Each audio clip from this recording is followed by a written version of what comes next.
This is sensational!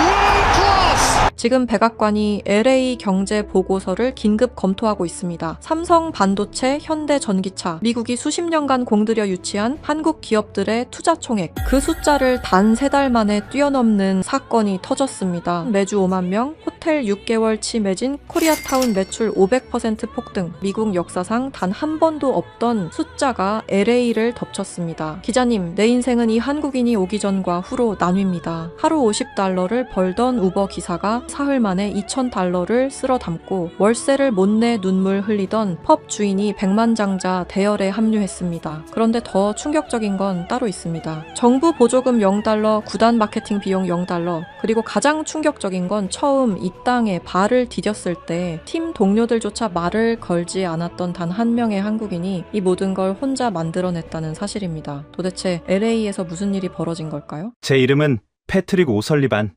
LA타임스에서 16년째 돈의 흐름만 쫓아온 경제부 수석 기자입니다.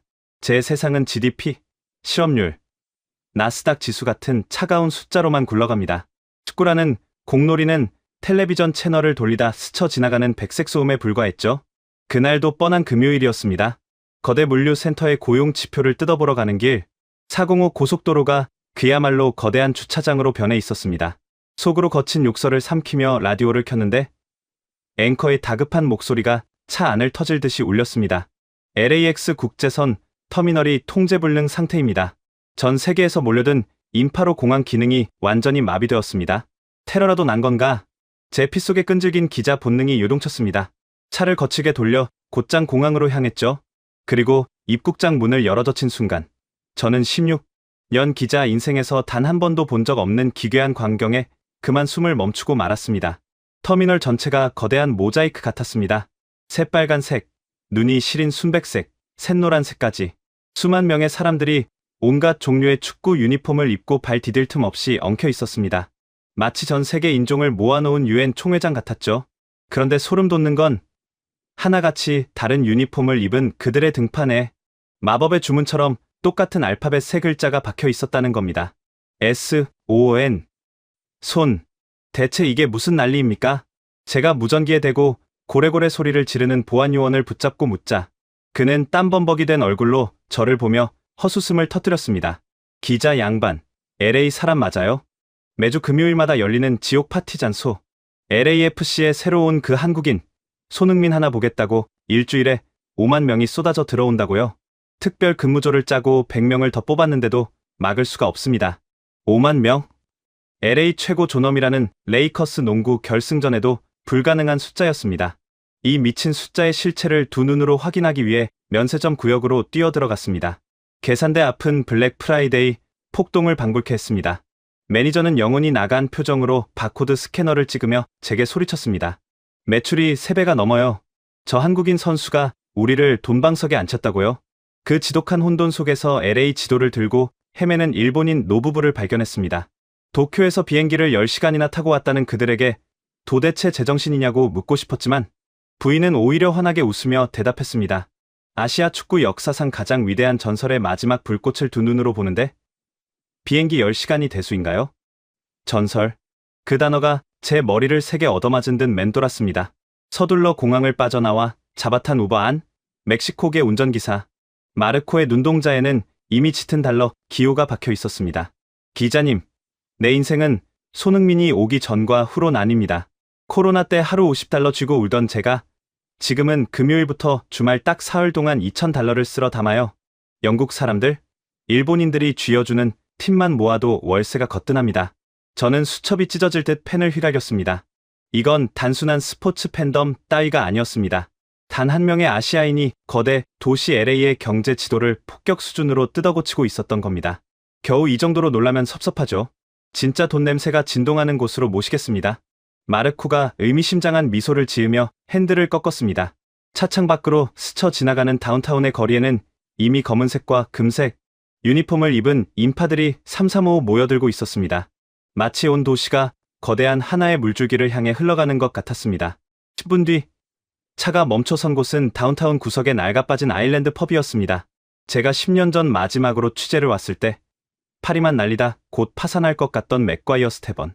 문을 열고 들어서려던 저는 굳게 닫힌 문틈 사이로 뿜어져 나오는 폭발적인 열기와 코를 찌르는 낯선 냄새에 흠칫 발걸음을 멈췄습니다. 안에서는 영어, 스페인어, 일본어가 한데 뒤엉킨 거대한 함성이 금방이라도 벽을 허물듯 터져 나오고 있었습니다. 육중한 참나무 문을 밀고 들어가는 순간 거대한 열기가 해일처럼 제 전신을 강타했습니다. 10년 전 낡은 선풍기, 돌아가는 소리만 처량하게 울려 퍼지던 그 조용하고 우울했던 아일랜드 펍은 온데간데 없었습니다. 진한 흑맥주 냄새와 뜨거운 땀 냄새, 그리고 귀가 터질 듯한 함성 소리가 펍 안을 가득 채우고 있었습니다. 시야를 가득 메운 것은 오직 한 사람의 이름이었습니다. 잉글랜드 토트넘의 하얀색 유니폼, 대한민국 국가대표팀의 붉은색 유니폼, 그리고 이곳 LAFC의 검은색과 금색 유니폼이 파도처럼 출렁였습니다. 언어도, 피부색도, 출신 국가도 모두 달랐지만 그들의 등에 새겨진 이름은 오직 단 하나, SON, 손흥민이었습니다. 벽면에 설치된 대형 텔레비전 화면 12대에서는 전부 그의 환상적인 골 장면이 쉴 새 없이 재생되고 있었고, 사람들은 맥주잔을 높이 치켜들며 그의 이름을 연호하고 있었습니다. 그때 인파를 뚫고 카운터 뒤에서 제 쪽으로 불이 나게 달려오는 사람이 보였습니다.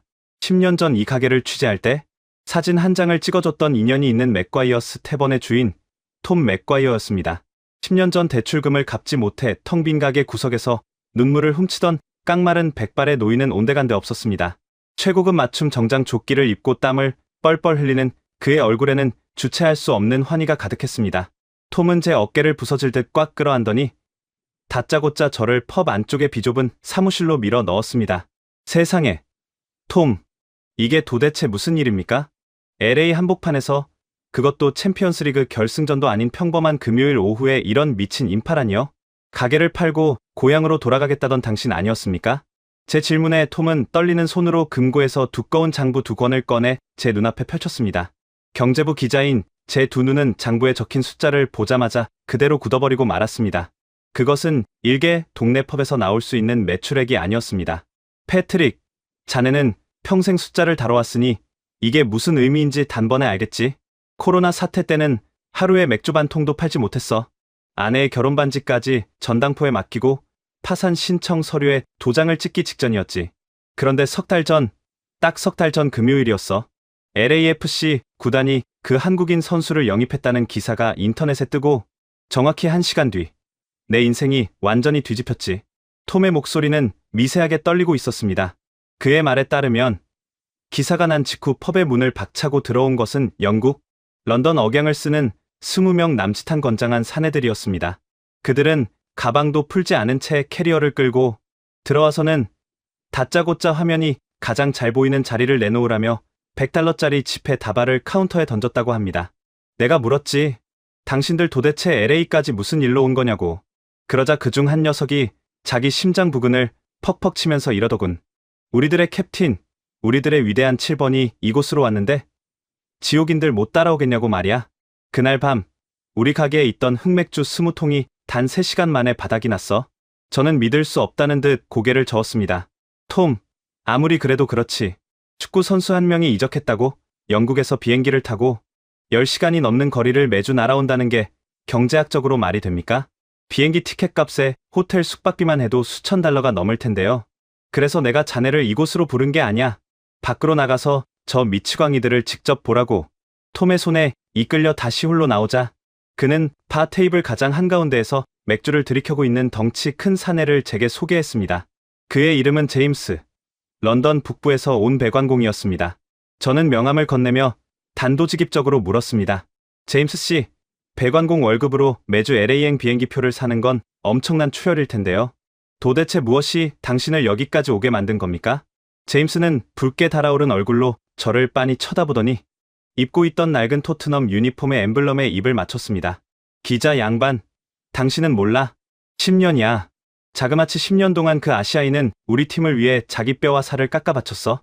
인종차별주의자들의 조롱 속에서도 그는 단 한 번도 미소를 잃지 않았고 동료들이 떠나갈 때도 끝까지 남아 우리들의 자존심을 지켜줬지. 그가 우리에게 바친 청춘과 헌신에 비하면 이깟 비행기 표 값은 길거리에 굴러다니는 푼돈에 불과해.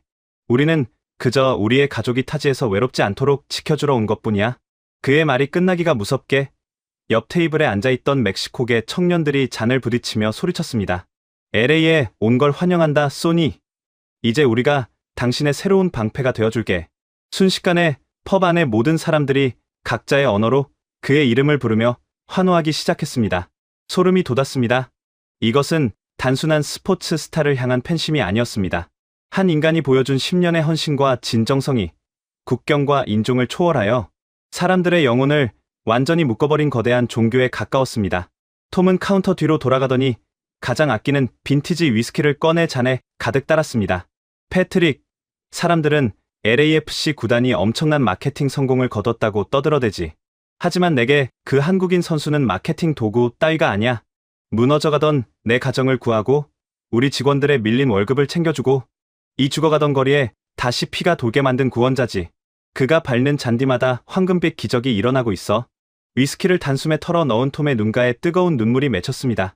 저는 수첩을 쥔 손에 땀이 배는 것을 느꼈습니다. LA 한복판의 낡은 아일랜드 펍에서 터져나온 이 엄청난 경제적, 감정적 폭발은 제가 평생 써왔던 그 어떤 경제 기사로도 설명할 수 없는 기적이었습니다. 그런데 그때 카운터 위로 올라간 제임스가 벽에 걸린 시계를 보며 목청을 높였습니다. 형제들, 이제 이동할 시간이다. 오늘은 키오프 전에 그 엄청나다는 한국식 갈비에 소주를 마셔봐야겠어. 그러자 펍 안에 있던 수백 명의 인파가 일제히 지갑을 열어 팁을 쏟아내더니 썰물처럼 밖으로 빠져나가기 시작했습니다. 텅 빈 카운터 위에는 그들이 남기고 간 $100 지폐들이 산더미처럼 쌓여 있었습니다. 어리둥절해하는 제게 톰이 다가와 은밀한 목소리로 속삭였습니다. 패트릭, 지금 벌어진 이 광경에 놀랐다면 아직 멀었어. 저 엄청난 자본을 가진 다국적 군대가 경기 시작 전과 후에 어디로 몰려가는 줄 아나? 자네 당장 차를 몰고 코리아타운으로 가봐. 지금 그곳은 LA 역사상 단 한 번도 본 적 없는 그야말로 상상도 못할 거대한 황금의 소용돌이에 휩싸여 있으니까. 낡은 아일랜드 펍을 빠져나와 올림픽대로로 차를 몰았습니다. LA 한인타운, 이른바 코리아타운으로 향하는 길이었습니다. 평소라면 15분이면 충분할 거리였지만 도로는 이미 주차장을 방불케 할 정도로 꽉 막혀 있었습니다. 제 눈앞에 펼쳐진 광경은 마치 거대한 축제 행렬 같았습니다. 도로를 가득 메운 자동차들의 창문 밖으로는 검은색과 금색이 섞인 LAFC 깃발과 태극기가 나란히 펄럭이고 있었습니다. 차를 버리다시피 주차장에 구겨넣고 올림픽대로의 중심부로 걸어 들어갔을 때 저는 16년 차 경제 기자의 이성과 논리가 완전히 붕괴되는 것을 느꼈습니다. 이곳은 LA인가? 아니면 서울의 한복판인가? 코리아타운의 거리는 그야말로 다국적 인파로 발 디딜 틈조차 없었습니다. 평소 한적했던 금요일 오후의 한인 상가는 이제 전 세계에서 몰려든 축구 순례자들의 성지로 변모해 있었습니다. 제 시선을 가장 먼저 사로잡은 것은 거대한 줄이 늘어선 한 코리안 바베큐 식당이었습니다.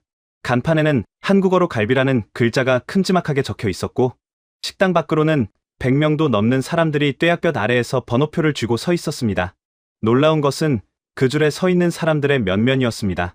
런던 억양을 쓰는 영국인들, 멕시코에서 온 열정적인 축구팬들, 그리고 일본과 남미에서 온 관광객들이 저마다 등에 손흥민의 이름을 새긴 유니폼을 입고 진을 치고 있었습니다. 저는 수첩을 꺼내 들고 줄의 맨 앞쪽에서 땀을 닦고 있는 백인 남성에게 다가갔습니다. 실례합니다. 기자입니다만 이 더운 날씨에 고기를 먹겠다고 2시간째 밖에서 기다리시는 겁니까?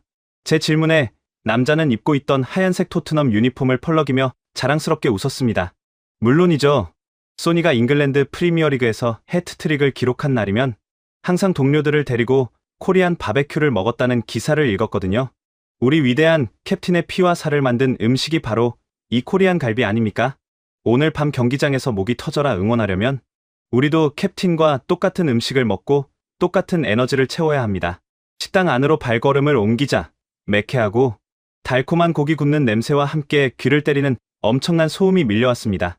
테이블마다 지글거리는 불판 위로 두툼한 고기들이 익어가고 있었고 사람들은 익숙하지 않은 젓가락질을 하며 연신 감탄사를 터뜨리고 있었습니다. 그 중심에는 초록색 유리병, 바로 한국의 소주가 있었습니다. 카운터에서 정신없이 계산기를 두드리고 있는 식당 주인 제이콥 박 사장님을 붙잡았습니다. 그의 이마에는 땀방울이 송글송글 맺혀 있었지만 입가에는 숨길 수 없는 미소가 번져 있었습니다. 박 사장님, 매출 지표가 평소와 얼마나 차이가 납니까? 경제부 기자로서 도저히 믿기지 않는 현장이라서요. 제이콥 사장님은 호탕하게 웃으며 제게 포스기 화면을 돌려 보여주었습니다. 그곳에 찍힌 숫자는 전년 동기 대비 무려 500%가 폭등한 경이로운 기록이었습니다. 기자님, 이건 경제학으로 설명할 수 있는 게 아닙니다. 저기 구석 테이블 보이시죠? 런던에서 온 친구들인데 벌써 소주를 10병째 비우고 있습니다. 소니가 뛰는 날에는 고통도 슬픔도 전부 이 초록색 병으로 씻어낸다면서 말입니다. 젓가락질을 못해서 고기를 바닥에 떨어뜨리면서도 끝까지 포크를 달라고 하지 않아요. 소니의 나라에서 온 문화를 존중해야 한다면서 손에 쥐가 날 때까지 젓가락을 연습합니다. 그의 말을 증명이라도 하듯 금발 머리의 청년이 서툰 한국어로 소주 한 병 더 주세요라고 외치자 식당 안의 모든 외국인들이 약속이나 한 듯이 한국어로 건배를 외치며 잔을 부딪혔습니다. 소름이 돋았습니다. 식당을 나와 골목 한켠으로 발걸음을 옮겼을 때 이번에는 전혀 다른 풍경이 눈앞에 펼쳐졌습니다. 형광등 불빛이 환하게 쏟아지는 한국 편의점 앞에 20명 남짓한 외국인들이 쪼그려 앉아 컵라면을 후루룩 들이켜고 있었습니다. 하나같이 LAFC 유니폼 차림이었습니다. 뜨거운 국물에 연신혀를 내두르면서도 빈 컵을 내려놓을 생각조차 하지 않는 그들을 보며 저는 편의점 주인 할머니께 조심스럽게 다가갔습니다. 할머니, 장사가 많이 늘었습니까? 허리가 굽은 70대 할머니는 주름진 얼굴에 환한 웃음을 가득 담으며 한국어로 대답하셨습니다. 아이고, 요즘은 라면이 없어서 못 팔아요. 저 외국 사람들이 소니 선수가 라면 먹는 사진을 봤다면서 우리 가게 라면을 싹 쓸어가는 바람에 이번 주만 벌써 3번이나 재고를 채웠다니까. 할머니의 말씀이 끝나기가 무섭게 컵라면을 비운 멕시코 청년 하나가 엄지손가락을 치켜 세우며 서툰 한국어로 외쳤습니다. 맛있어요? 그러자 할머니는 두 손을 모아 박수를 치며 눈물이 그렁그렁한 눈으로 웃으셨습니다. 저는 그 찰나의 장면을 수첩에 옮겨 적으면서 한 선수의 존재가 이토록 소박한 일상의 풍경까지 바꾸어 놓고 있다는 사실에 새삼 가슴이 뭉클해졌습니다. 편의점을 지나쳐 골목 안쪽으로 더 깊이 들어가자 이번에는 코끝을 자극하는 달콤하고 매콤한 냄새가 진동했습니다. 좁은 골목 한복판에 포장마차 한 대가 서 있었고 그 앞으로 기다란 줄이 골목 끝까지 이어져 있었습니다. 메뉴판도 없이 그저 커다란 냄비 하나에서 떡볶이를 퍼주는 중년 아주머니의 손놀림이 쉴 새 없이 바빴습니다. 줄을 선 사람들은 하나같이 외국인이었습니다. 아주머니는 땀을 뻘뻘 흘리면서도 이 상황이 믿기지 않는다는 듯 연신 고개를 가로저으며 제게 말을 건넸습니다. 아저씨, 나 20년째 이 자리에서 떡볶이 팔았는데 외국 사람한테 팔아본 적이 없었거든요. 근데 저 사람들이 갑자기 몰려와서는 소니가 좋아하는 음식이라면서 사진을 막 찍어대는 거예요. 처음엔 무서워서 경찰 부를 뻔했다니까요. 아주머니의 말에 주변에서 듣고 있던 외국인들이 까르르 웃음을 터뜨렸습니다. 그 중 한 명, 브라질에서 왔다는 청년이 어색한 영어로 말했습니다. 이 음식이 소니를 만들었다고 생각하면 한 입 한 입이 전부 다 특별합니다. 이것은 단순히 한국 음식이 많이 팔리는 현상이 아니었습니다. 한 명의 위대한 선수가 만들어낸 압도적인 서사가 낯선 아시아의 문화를 세계인들의 뼛속 깊숙이 주입하고 있었던 것입니다. 식당과 포장마차를 지나 코리아타운의 메인 스트리트를 걸으며 저는 상점과 유리에 붙어있는 놀라운 안내문들을 발견했습니다. 슈퍼마켓, 카페, 심지어 기념품 가게까지 모든 상점 앞에는 이런 문구가 적혀 있었습니다. 손흥민 유니폼 착용자 10% 할인? 골목 한켠의 작은 노래방 앞에서는 더욱 기묘한 광경이 펼쳐지고 있었습니다. 20명 남짓의 외국인들이 입구 앞에 쪼그려 앉아 저마다 스마트폰 화면을 들여다보며 무언가를 중얼거리고 있었습니다.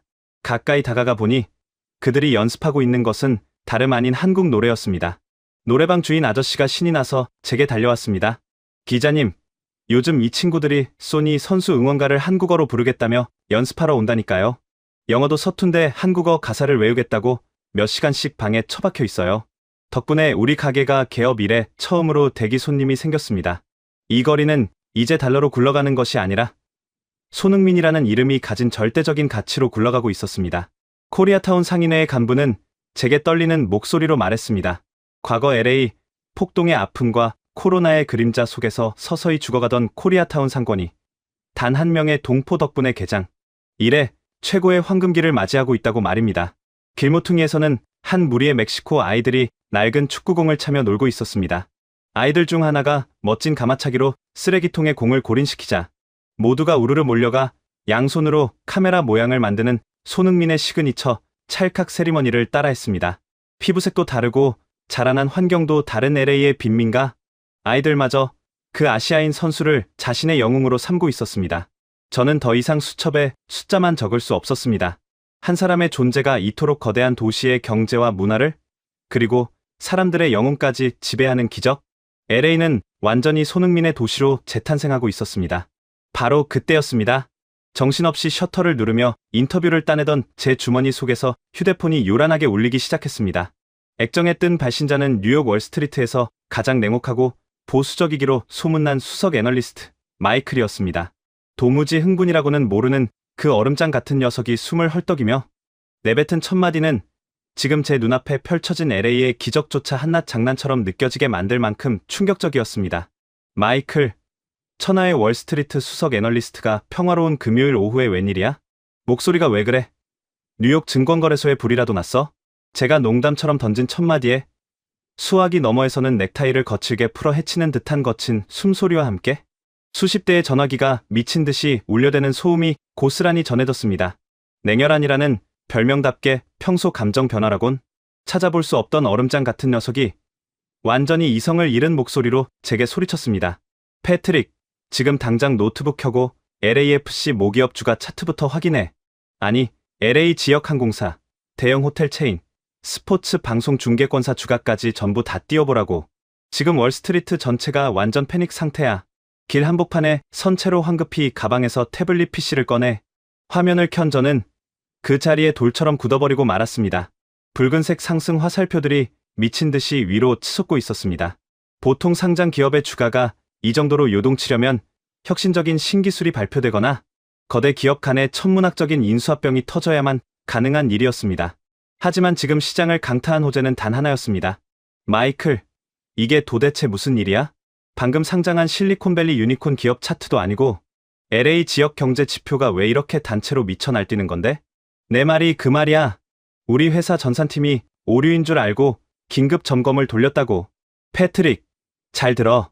지금 뉴욕 금융가 한복판에 수백 페이지짜리 긴급 분석 보고서가 뿌려졌어. 보고서의 타이틀이 뭔 줄 알아? 바로 손노믹스야. 손노믹스. 손흥민과 이코노믹스를 합성한 그 낯선 단어가 제 고막을 때렸습니다. 마이클의 설명은 저의 빈약한 상상력을 아득히 뛰어넘고 있었습니다. 그 한국인 선수가 LA에 발을 디딘 직후부터 전 세계의 막대한 자본이 서부 해안으로 미친 듯이 쏟아져 들어오고 있어. 유니폼 판매량은 단 하루 만에 미국 프로축구 역사상 10년치 최고 기록을 박살냈지. 아시아와 유럽의 거대 스폰서들은 그가 뛰는 경기장, 광고판에 1초라도 로고를 노출시키려고 백지수표를 들고 줄을 서서 싸우고 있다고. 마이클은 숨을 헐떡이며 말을 이었습니다. 가장 끔찍한 건 경쟁 스포츠 종목들의 몰락이야. 미국인들의 영혼이라는 미식축구와 야구 중계 시청률이 저 아시아인 선수가 출전하는 금요일 밤마다 반토막이 나고 있어. 광고주들이 기존 계약을 위약금까지 물어가며 파기하고 LAFC 쪽으로 자본을 돌리는 바람에 지금 대형 스포츠 마케팅 디렉터들이 줄줄이 해고당하는 중이야. 패트릭, 이건 일개 축구 선수의 이적이 아니야. 걸어다니는 다국적 거대 기업이 LA 한복판에 본사를 차린 격이라고. 수화기 넘어 마이클의 목소리는 경외심마저 담겨 있었습니다. 평생을 달러의 흐름만 쫓아온 월스트리트의 엘리트조차 단 한 명의 한국인이 만들어낸 이 압도적인 경제적 쓰나미 앞에서는 두 발을 다 들 수밖에 없었던 것입니다. 패트릭, 넌 지금 세계 경제의 판도가 뒤집히는 가장 완벽한 진앙지에 서 있는 거야. 숫자와 통계 너머에 있는 진짜 현상을 네 두 눈으로 직접 확인하고 기사를 써. 그가 도대체 그라운드 위에서 무슨 마법을 부리길래 전 세계의 돈과 사람이 이토록 맹목적으로 그를 추종하는지 알아내란 말이야. 전화가 끊기고 나서도 저는 한참 동안 화면 속 폭등하는 숫자들을 멍하니 바라보았습니다. 코리아타운의 낡은 상가 건물을 비추던 오후의 태양이 서서히 붉게 물들어가고 있었습니다. 16년 동안 경제 기사를 쓰며 수많은 CEO와 정치인들을 만나봤지만 그 누구도 단숨에 한 도시에 숨통을 트이게 하고 나아가 세계 금융의 심장까지 박동하게 만든 적은 없었습니다. 저는 즉시 택시를 잡아타고 BMO 스타디움으로 향했습니다. 차가 경기장에 가까워질수록 도시는 점점 더 거대한 용광로처럼 끓어오르고 있었습니다. 꽉 막힌 도로 위 수백 대의 경찰차들이 통제선을 치고 있었고 헬리콥터 여러 대가 경기장 상공을 맴돌며 서치라이트를 비추고 있었습니다. 차에서 내려 스타디움 앞 광장으로 들어서는 순간 제 발밑에 아스팔트가 미세하게 떨리고 있다는 것을 깨달았습니다. 지진이 아니었습니다. 그것은 22,000명의 관중들이 한 목소리로 내지르는 거대한 함성이 콘크리트 바닥을 타고 전해지는 물리적인 진동이었습니다. 마치 거대한 제트 엔진이 눈앞에서 돌아가는 듯한 압도적인 굉음. 저 거대한 철골 구조물 안에서 도대체 무슨 일이 벌어지고 있는 것인지 제 심장마저 터져버릴 것 같은 강렬한 호기심이 저를 폭풍의 눈 한가운데로 강렬하게 이끌고 있었습니다. 스타디움의 육중한 철문을 통과해 미디어 전용 VIP석으로 걸음을 옮기는 동안 제 심장 박동은 밖에서 들려오던 함성 소리와 완벽하게 동기화되어 요동치고 있었습니다.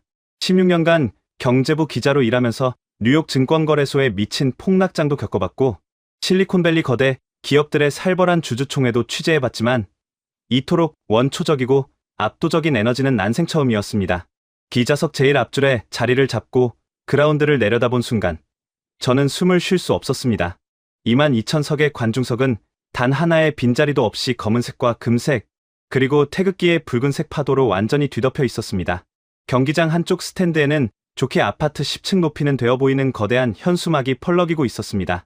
그곳에는 왕관을 쓴 아시아인 바로 손흥민의 등 뒷모습이 위풍당당하게 그려져 있었죠. 기자님, 귀마개 필요하지 않으십니까?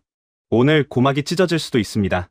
옆자리에 앉아있던 LA 지역 스포츠 전문 기자가 씩 웃으며 노란색 귀마개를 건넸습니다. 그가 왜 그런 농담 섞인 경고를 했는지 깨닫는 데는 그리 오랜 시간이 걸리지 않았습니다. 키오프를 알리는 주심의 날카로운 휘슬 소리가 울려 퍼지는 순간 22,000명의 관중들이 일제히 발을 구르며 한 목소리로 노래를 부르기 시작했기 때문입니다. 그것은 단순한 응원가가 아니라 전장에서 장수를 부르는 거대한 진원곡 같았습니다. 저는 축구의 전술이나 규칙 같은 것은 전혀 몰랐습니다. 그저 제 눈앞에서 뛰고 있는 피사체들이 LA 경제를 뒤흔든 걸어다니는 다국적 기업이라는 경제적 관점만 머릿속에 가득했죠. 하지만 경기가 시작되고 5분도 채 지나지 않아 저는 그 차가운 경제학적 시선을 유지하는 것이 얼마나 부질없는 일인지를 깨닫기 시작했습니다. 7번 선수가 공을 잡을 때마다 경기장 전체의 공기가 달라졌습니다. 나머지 21명의 선수들이 뛰고 있을 때는 그저 평범한 경기였습니다. 하지만 그가 공을 발에 붙이는 순간 22,000명의 관중이 마치 하나의 거대한 생명체처럼 숨을 멈추고 그를 향해 몸을 기울였습니다. 옆자리 스포츠 기자가 제 팔꿈치를 툭 치며 속삭였습니다. 이해가 되시죠? 저 선수가 공을 잡는 순간과 놓는 순간 경기장의 데시벨이 완전히 달라집니다. 제가 15년째 스포츠를 취재하면서 이런 현상은 딱 한 번밖에 못 봤습니다. 전반 20분경 상대팀의 거구 수비수가 거친 파울로 7번을 잔디 위에 쓰러뜨리는 사건이 벌어졌습니다. 그 순간 22,000명의 분노가 일제히 터져 나오며 경기장이 거대한 용광로처럼 들끓었습니다. 일어서서 주심을 향해 고함을 지르는 관중들, 손에 들고 있던 응원 도구를 발밑에 내팽개치는 사람들, 그 압도적인 분노의 함성은 제 흉곽을 물리적으로 두드릴 정도였습니다. 그런데 정작 쓰러진 당사자인 7번은 거뭇한 잔디 자국이 묻은 무릎을 툭툭 털며 아무렇지 않다는 듯 미소를 지어 보였습니다. 그 미소 하나에 들끓던 22,000명이 환호성으로 돌변했습니다. 저는 그 광경을 보며 수첩에 단 한 줄을 적었습니다. 쓰러질 때보다 일어설 때 더 크게 웃는 사람. 그리고 전반 30분경 제 이성적인 분석은 완전히 산산조각이 나버리고 말았습니다. 수비 진영에서 공을 뺏어낸 동료 선수가 앞을 향해 길게 패스를 찔러 넣었습니다. 그 순간 경기장을 가득 채우던 22,000명의 함성이 거짓말처럼 한순간에 뚝 끊겼습니다. 마치 누군가 거대한 스타디움의 전원 플러그를 뽑아버린 것 같은 소름 끼치는 정적, 그리고 그 정적을 가르고 등번호 7번을 단 아시아인이 폭주하는 기관차처럼 그라운드를 질주하기 시작했습니다. 말도 안 돼. 사람이 어떻게 저렇게 빠를 수가 있지? 저도 모르게 펜을 쥐고 있던 손에서 힘이 풀렸습니다. 상대팀의 거구 수비수 2명이 그를 막아서려 몸을 날렸지만 그는 믿을 수 없는 유연함과 스피드로 그들을 허수아비처럼 제쳐버렸습니다. 잔디를 박차고 나가는 둔탁한 파열음이 VIP 석까지 생생하게 들려올 정도였죠. 골대 모서리 부근에 도달한 그가 특유의 폼으로 오른발을 강하게 휘둘렀습니다. 발등을 떠난 하얀색 공은 물리 법칙을 완전히 무시하는 것처럼 기형적인 포물선을 그리며 허공을 갈랐고 골키퍼가 손을 뻗기도 전에 골망을 찢을 듯이 출렁였습니다. 그의 시그니처, 환상적인 가마차기 골이 터진 것입니다. 그 순간 멈춰있던 22,000명의 숨통이 한꺼번에 터져 나오며 스타디움은 거대한 화산처럼 폭발했습니다. 제 옆에 있던 스포츠 기자는 책상을 주먹으로 내리치며 미친 듯이 포효했고, 앞자리 관중들은 서로 부둥켜 안고 눈물을 흘리고 있었습니다. 그라운드 위에서는 득점을 성공시킨 7번의 주위로 LAFC의 모든 선수들이 달려가 무릎을 꿇고 그의 축구화에 입을 맞추는 신용을 하며 경의를 표하고 있었습니다. 저는 바닥에 떨어진 펜을 주울 생각도 하지 못한 채 온몸에 돋은 소름을 쓸어내렸습니다. 그때 제 옆자리 스포츠 기자가 떨리는 손으로 노트북 화면을 제 쪽으로 돌려 보여주었습니다. 그것은 방금 터진 골 장면에 대한 실시간 소셜미디어 반응이었습니다. 전 세계 수십 개 언어로 쏟아지는 글들이 화면을 가득 메우고 있었고, LA의 한낮 시각임에도 불구하고 한국과 영국, 브라질과 일본에서 동시에 실시간 검색어 1위를 달리고 있었습니다. 저 골 하나가 지금 이 순간 전 세계 3억 명이 동시에 보고 있습니다. 스포츠 기자의 말이 믿기지 않아 고개를 저으려던 순간 하프타임을 알리는 휘슬이 울렸습니다. 그런데 보통의 경기라면 선수들이 라커룸으로 향하는 하프타임에 관중 절반이 화장실이나 매점으로 빠져나가기 마련입니다. 하지만 이날은 달랐습니다. 22,000명 중 단 한 명도 자리를 뜨지 않았습니다. 모두가 그라운드를 향해 눈을 고정한 채 7번 선수가 터널 속으로 사라지는 마지막 순간까지 그의 이름을 연호했습니다. 그 장면을 바라보며 저는 생각했습니다. 이것은 스포츠 관람이 아니다. 이것은 순례다. 후반전이 시작되자 경기의 양상은 더욱 일방적으로 흘러갔습니다. 7번은 마치 상대편 수비수들이 존재하지 않는 것처럼 경기장을 지배했습니다. 후반 10분, 동료의 크로스를 받아 헤더로 꽂아 넣는 두 번째 골. 후반 25분, 페널티 박스 바깥에서 터진 강력한 오른발 중거리 슛으로 세 번째 골. 골이 터질 때마다 경기장은 폭발과 정적을 반복했고, 그 진폭은 갈수록 커졌습니다. 저는 어느새 수첩도, 펜도 내려놓은 채 그라운드에서 눈을 뗄 수가 없었습니다. 그리고 후반 35분, 그날의 하이라이트가 터졌습니다. 자기 진영 깊숙한 곳에서 공을 잡은 7번이 상대편 필드 전체를 혼자서 드리블로 가로질러 달리기 시작했습니다. 4명의 수비수를 차례로 제치는 그 70m, 질주 동안 경기장은 다시 한번 소름 끼치는 정적에 잠겼습니다. 마치 전 세계가 숨을 참고 있는 것 같은 그 5초간의 침묵, 그리고 골키퍼마저 속수무책으로 허물어뜨리는 마무리 슛이 터지는 순간 22,000명의 함성이 하나의 거대한 폭발음으로 터져 나왔습니다. 제 귀에서는 실제로 귀울림이 느껴질 정도였습니다. 압도적인 7대 0의 대승리로 경기가 끝나고 관중들이 썰물처럼 빠져나간 뒤에도 저는 한참 동안 자리에서 일어날 수 없었습니다. 제 머릿속에는 단 하나의 강렬한 의문이 소용돌이치고 있었습니다. 왜 영국의 배관공이 비행기표에 월급을 쏟아붓는지, 왜 월스트리트의 차가운 펀드 매니저들이 그의 이름표에 수억 달러를 베팅하는지, 오늘 밤 이 경기장에서 목격한 모든 장면들이 그 모든 질문에 대한 가장 완벽하고 파괴적인 해답을 던져주었습니다. 그는 그저 공을 차는 기계가 아니었습니다. 사람들의 영혼을 뒤흔들고 심장에 불을 지르는 거대한 예술가이자 그 자체로 하나의 종교였습니다. 도대체 저 가냘픈 최고의 동양인이 어떻게 이 지독한 인종차별과 텃세의 땅, 미국에서 자기 팀 선수들마저 무릎 꿇게 만드는 절대적인 존경을 얻어낼 수 있었던 것일까? 저는 이 엄청난 신드롬의 진짜 비밀을 파헤치기 위해 서둘러 가방을 챙겨 선수들의 땀 냄새가 진동하는 지하 라커룸의 통로로 무작정 발걸음을 옮겼습니다. 경기장 지하 라커룸으로 이어지는 공동 취재 구역, 이른바 믹스트존은 후끈한 땀 냄새와 코를 찌르는 파스 냄새, 그리고 수십 대의 카메라 플래시로 터질 듯이 붐비고 있었습니다. 저는 LA 타임스 수석 기자라는 직함을 앞세워 스포츠 매체 기자들 사이를 거칠게 파고들어 맨 앞줄에 섰습니다. 방금 전까지 그라운드에서 짐승처럼 뛰어다니던 LAFC의 거구, 수비수 디에고가 얼음주머니를 어깨에 두른 채 걸어 나왔습니다. 2m 가까운 키에 온몸이 문신으로 뒤덮인 그는 미국 프로 무대에서도 가장 거칠고 성질이 사납기로 유명한 선수였습니다. 제가 경제부 기자임을 밝히고 손흥민 선수가 팀에 미친 진정한 가치에 대해 묻자 디에고는 이마에서 흘러내리는 땀을 닦아내며 무거운 입을 열었습니다. 기자님, 경제부라고 하셨죠? 숫자로 우리 캡틴의 가치를 매기러 오셨다면 당장 수첩을 덮으시는 게 좋을 겁니다. 그가 우리에게 가져다 준 것은 그깟 달러 뭉치가 아니니까요. 디에고의 굵은 목소리에는 깊은 경외심이 묻어 있었습니다. 그는 주변을 맴도는 다른 기자들의 마이크를 밀어내며 오직 저를 향해 자신의 고해성사를 시작했습니다. 솔직히 고백하겠습니다. 처음 구단에서 아시아인 공격수를, 그것도 전성기가 지났다고 평가받는 선수를 천문학적인 돈을 주고 데려온다고 했을 때 우리 모두는 코웃음을 쳤습니다. 근육질의 괴물들이 뼈를 부딪히며 싸우는 이 거친 미국 터스판에서 저 가냘픈 동양인이 과연 한 달이나 버틸 수 있을까 비웃었죠. 우리는 라커룸에서 그에게 말도 걸지 않았고 첫 전술 훈련 때는 고의로 거칠게 몸을 부딪히며 그를 잔디밭에 나뒹굴게 만들었습니다. 디에고는 고개를 숙이며 마른 침을 삼켰습니다. 그의 표정에서 과거의 어리석음에 대한 짙은 후회가 느껴졌습니다.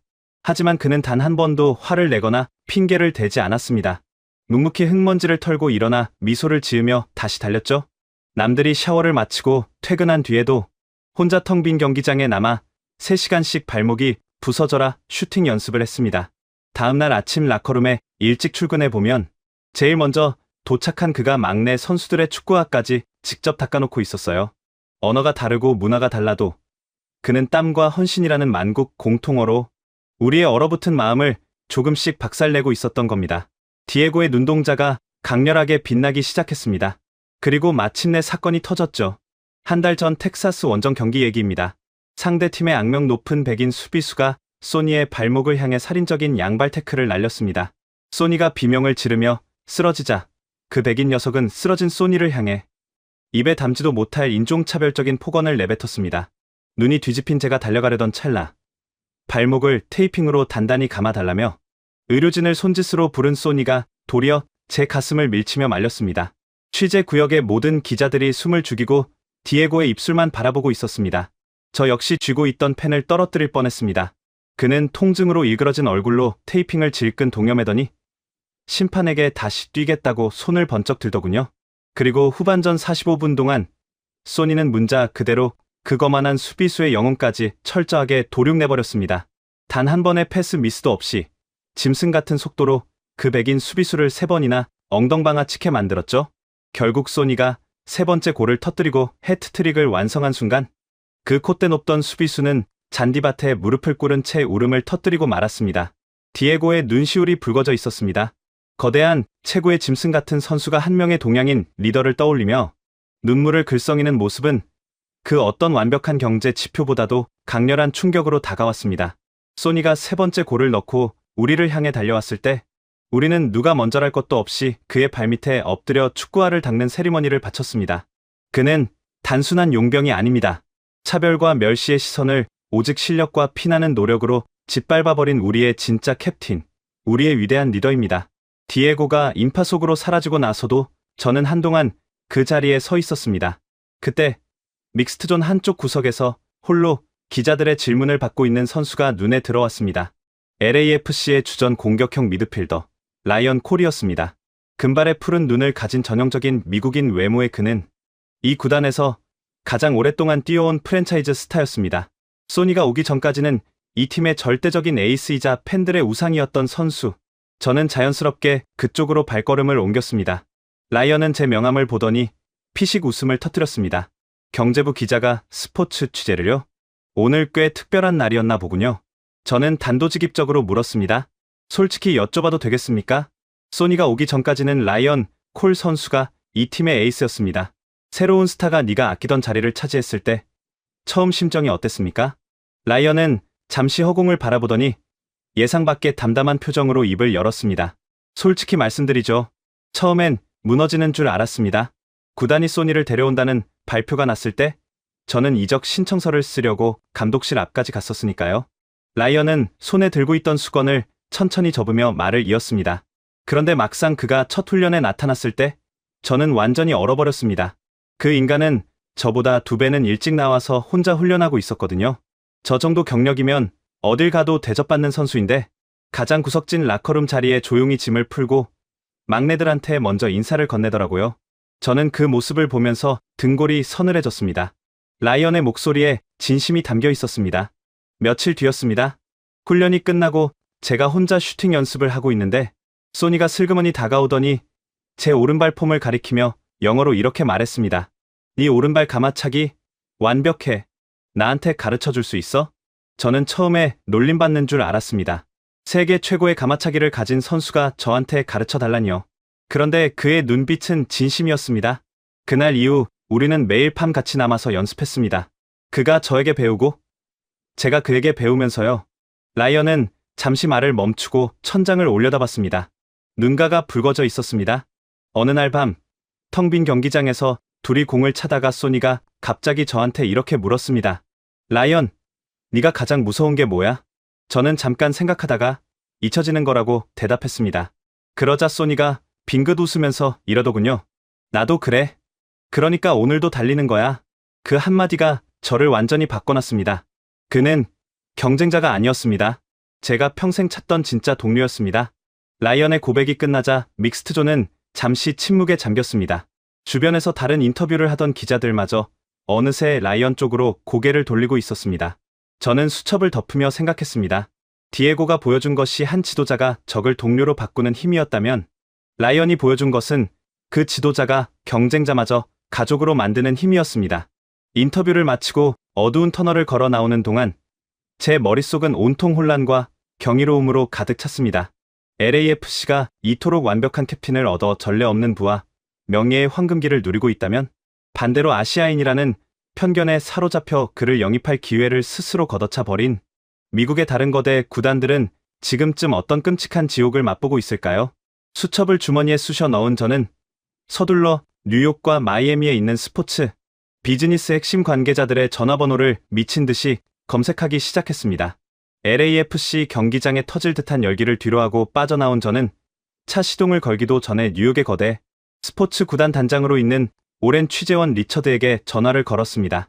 리처드는 미국 동부 스포츠 비즈니스계의 거물이자 오로지 백인 스타 플레이어들만 고집하는 지독한 오만함으로 악명 높은 인물이었습니다.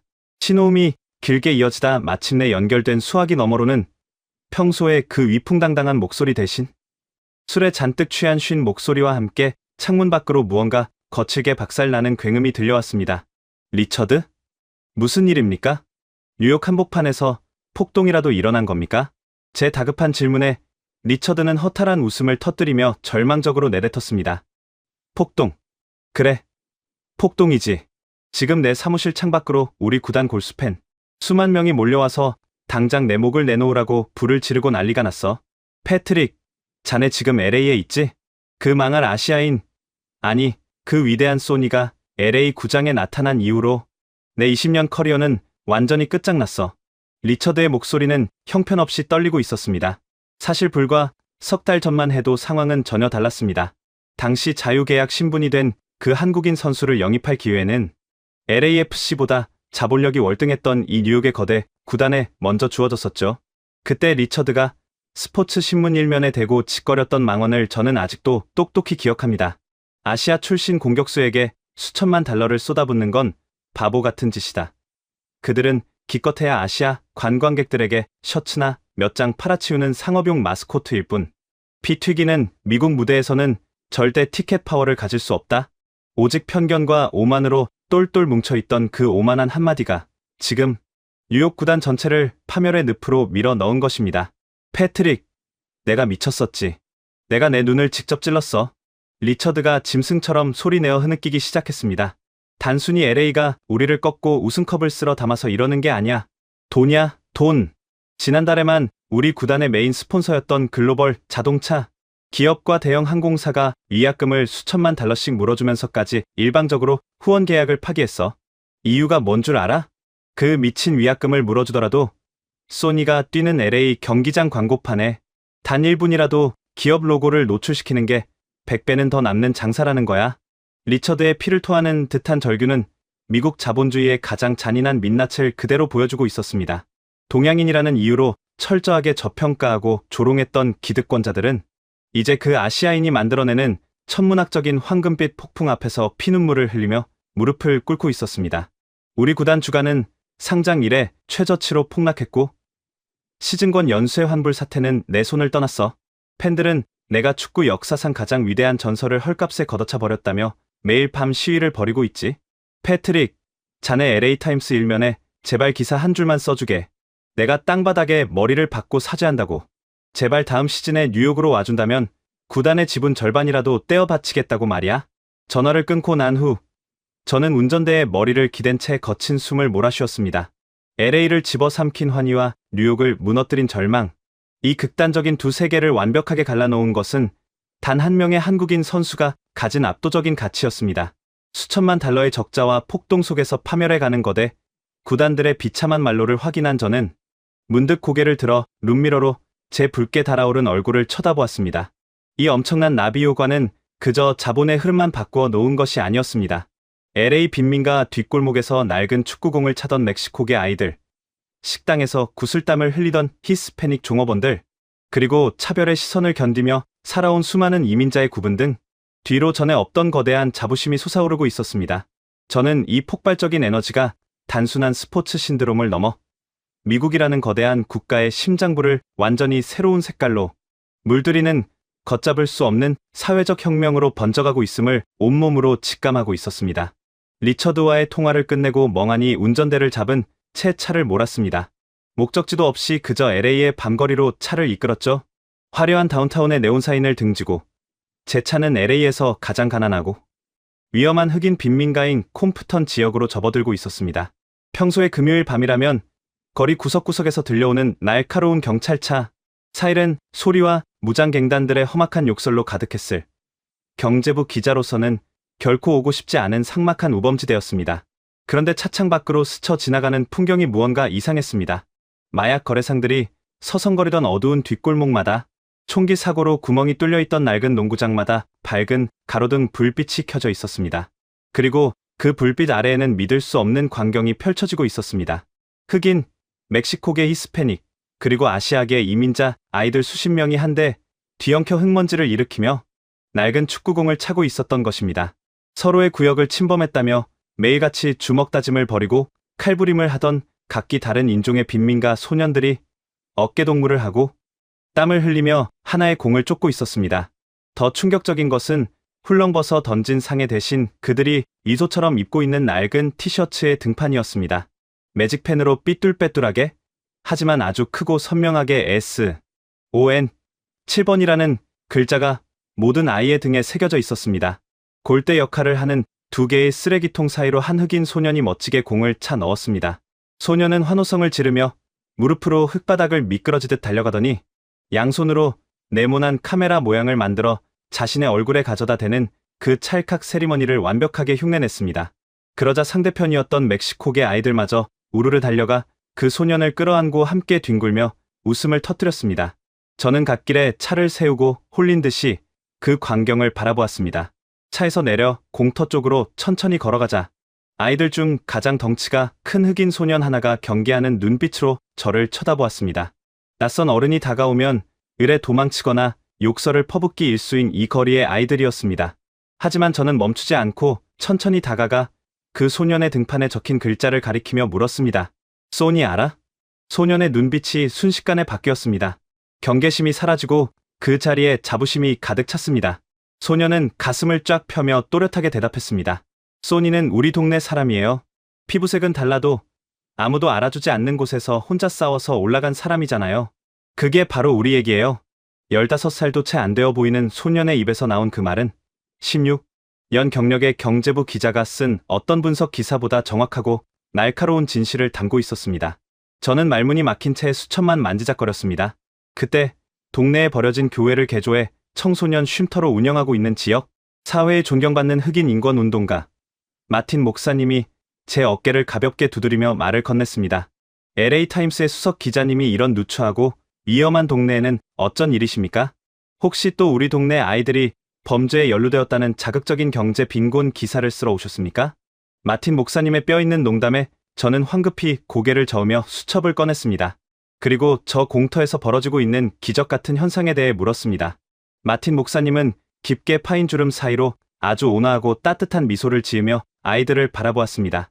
기자 양반, 당신들 백인 주류 사회는 저 한국인 선수가 LA에 벌어다 주는 수억 달러의 돈에만 관심이 있겠지만 우리 같은 이방인들에게 그는 단순한 돈줄이 아닙니다. 저 아시아인 청년은 피투성이가 된 이 차별의 땅에 유일하게 남은 희망의 증거입니다. 목사님의 목소리는 낮았지만 그 어떤 웅변보다 거대한 울림을 가지고 있었습니다. 생각해 보십시오. 돈도 없고 인맥도 없는 깡마른 동양인 청년이 가장 콧대 높고 백인 우월주의가 심한 거대 자본주의 스포츠의 최정상에 올랐습니다. 온갖 멸시와 부당한 판정, 살인적인 태클 속에서도 그는 분노로 세상을 망가뜨리는 대신 자기 자신을 완벽하게 단련시켰습니다. 그리고 마침내 자신을 비웃던 자들을 실력 하나로 철저하게 짓밟고 그들의 무릎을 꿇게 만들었죠. 목사님은 손을 들어 공터에서 땀을 흘리는 흑인 소년과 히스패닉 소년의 등판을 가리켰습니다. 이 가난한 동네의 아이들은 평생을 피부색과 가난이라는 꼬리표 때문에 절망 속에서 살아왔습니다. 그런데 저 LA의 심장부에서 금빛 유니폼을 입고 폭풍처럼 그라운드를 지배하는 아시아인을 보며 아이들은 난생 처음으로 진짜 아메리칸 드림을 눈으로 목격한 겁니다. 피부색이 달라도 부모가 가난한 이민자여도 압도적인 실력과 고결한 인성만 있다면 저 오만한 주류 사회를 발밑에 둘 수 있다는 것을 소니가 증명해냈으니까요. 그는 단 한 개의 축구공으로 폭동과 마약이 해결하지 못한 이 거대한 미국의 인종 갈등을 하나로 꿰매버렸습니다. 잠시 말을 멈춘 목사님은 쉼터 건물 쪽을 향해 고개를 끄덕였습니다. 저기 보이십니까? 저 쉼터 안에 지금 15명의 아이들이 모여 있습니다. 불과 2달 전까지만 해도 저 아이들은 매일 밤 갱단 선배들의 심부름을 하며 어두운 골목을 배회했습니다. 그런데 지금은 소니의 경기 영상을 보고 또 보며 자기들끼리 전술을 분석하고 내일 아침 연습을 위해 일찍 잠자리에 든다고요. 갱단 두목이 그러더군요. 우리 애들이 요즘 들어오라고 해도 축구 연습이 있다며 안 온다고. 처음엔 화가 났는데 이제는 솔직히 다행이라고. 목사님의 말씀이 끝나자 저는 한동안 아무 말도 할 수 없었습니다. 수억 달러의 경제 효과, 폭등하는 주가, 무너지는 경쟁 구단. 오늘 하루 제가 취재한 모든 숫자들이 갑자기 한없이 초라하게 느껴졌습니다. 한 인간의 존재가 만들어낸 가장 위대한 기적은 결국 차트 위의 숫자가 아니라 어두운 골목을 벗어나 축구공을 쫓기 시작한 저 아이들의 눈빛 속에 있었습니다. 저는 수첩을 떨어뜨린 줄도 모른 채 마틴 목사님의 옆 얼굴을 멍하니 쳐다보았습니다. 제 몸속 깊은 곳에서부터 뜨거운 용암 같은 전율이 척추를 타고 솟아오르는 것을 느꼈습니다. 16년 동안 숫자로 세상을 재단해왔던 제 오만한 경제학적 지식은 한 인간이 뿜어내는 이 압도적인 영혼의 힘 앞에서 철저하게 무너져 내렸습니다. 손흥민, 그는 단순히 축구화를 신은 선수가 아니었습니다. 그는 절망에 빠진 모든 이민자의 자부심이었고 부서진 미국의 심장을 다시 뛰게 만든 가장 위대한 심장 박동기였습니다. 서둘러 신문사 편집국으로 돌아온 저는 넥타이를 풀어 헤치고 미친 듯이 자판을 두드리기 시작했습니다. GDP도, 주가 폭등 지표도, 관중 동원율도 모두 지워버렸습니다. 제가 써내려간 기사의 제목은 오직 하나, 아메리칸 드림의 심장을 완전히 붉게 물들인 아시아의 왕이라는 문장뿐이었습니다. 오늘 하루 제가 만난 얼굴들이 자판을 두드리는 손가락 위로 겹쳐 보였습니다. 비행기표에 월급을 쏟아부으면서도 눈물을 글썽이던 영국의 배관공 제임스, 아내의 결혼반지를 되찾고 직원들의 밀린 월급을 챙겨줬다던 톰, 소주 10병을 비우면서도 젓가락을 놓지 않던 런던의 축구 팬들, 그리고 밤이 되면 갱단 대신 축구공을 쫓기 시작한 콤프턴의 아이들. 이 모든 기적의 중심에는 단 한 명의 한국인이 있었습니다. 화려한 스타가 아니었습니다. 묵묵히 흙먼지를 털고 일어나 미소를 잃지 않았던, 그저 가장 성실하고 가장 진실했던 한 인간이었습니다. 밤을 꼬박 세워 작성한 3만 자 분량의 압도적인 기사를 완성하고 마침내 편집국장에게 전송 버튼을 누르려던 바로 그 찰나였습니다. 굳게 닫혀있던 제 개인 사무실 문이 부서질 듯이 열리더니 워싱턴 DC에서 백악관 출입을 담당하고 있는 저희 신문사 최고 정치부 기자가 사색이 된 얼굴로 뛰어 들어왔습니다. 그리고 그가 헐떡이며 제 책상 위에 던진 한 장의 긴급 통신문은 제가 밤새 써온 기사 전체를 단숨에 뒤엎어버릴 만큼 믿을 수 없는 문장을 담고 있었습니다. 여러분, 지금까지 패트릭 기자의 충격적인 현장을 함께 하셨습니다. 공항 매출 3배, 코리아타운 상권 500% 폭등, 뉴욕 최대 구단 스폰서 수천만 달러 이탈. 숫자만 보면 믿기지 않습니다. 그런데 뉴욕의 거물 단장 리처드는 이렇게 말했습니다. 내가 직접 내 눈을 찔렀다. 아무도 알아주지 않을 때 조용히 혼자 남아 텅 빈 경기장에서 슈팅을 찍던 사람. 인종차별의 폭언 앞에서 분노 대신 발목 테이핑을 감은 사람. 그리고 마침내 그를 비웃던 자들이 무릎을 꿇었습니다. 콤프턴 빈민가 아이들의 등판에 삐뚤빼뚤 새겨진 글자, 손. 그것이 진짜 기적이었습니다. 이 이야기가 가슴 깊이 남으셨다면 댓글에 손 딱 한 글자만 남겨주십시오. 그 한 글자가 모여 세계가 인정한 우리의 자부심을 증명합니다. 그리고 이 영상을 한 명에게만 보내주십시오. 여러분의 공유 하나가 조용히 세계를 바꾼 한 사람의 이야기를 지켜내는 일입니다. 묵묵히 달렸습니다.